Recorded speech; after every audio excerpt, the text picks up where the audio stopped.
Salut à tous, c'est Hugo de la chaîne NSS et je suis sûr que sur Premiere Pro, vous avez déjà créé un cache couleur, un calque d'effet et très probablement et vraisemblablement une séquence. Mais du coup, si vous avez déjà créé ces éléments, c'est que vous avez déjà fait un clic droit dans votre panneau projet, que vous êtes allé dans Nouvel élément, et je vous pose la question, est-ce que vous vous êtes déjà arrêté là-dessus? C'est le sujet du tuto d'aujourd'hui, c'est un élément on ne peut plus simple, c'est un élément qui va vous permettre de créer deux choses. Quand vous le sélectionnez, vous avez énormément de paramètres définissables, mais dans l'absolu, vous n'en avez pas vraiment besoin, donc je vous invite à cliquer directement sur OK, et en le glissant directement dans votre timeline, vous allez directement vous retrouver avec ceci, qui est une genre d'échelle de test. Et ce que vous voyez là, vous pouvez, comme je vous l'ai dit, l'utiliser de deux manières, soit pour créer un effet de coupure de signal comme vous voyez à la télé, et l'élément s'accompagne même d'un bip caractéristique.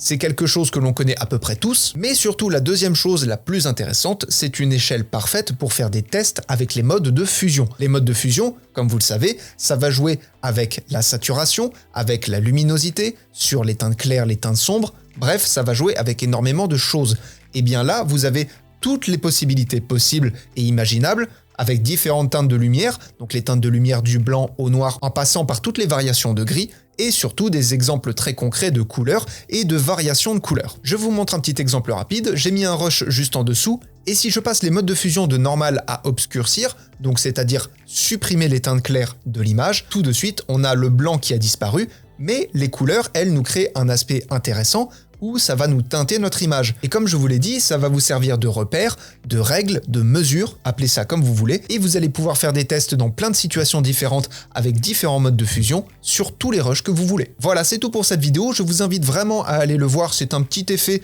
un petit élément hyper sympa et pas très connu. Et en attendant les prochains tutos, apprenez, utilisez et progressez dans vos montages. Je vous fais des bisous et à plus.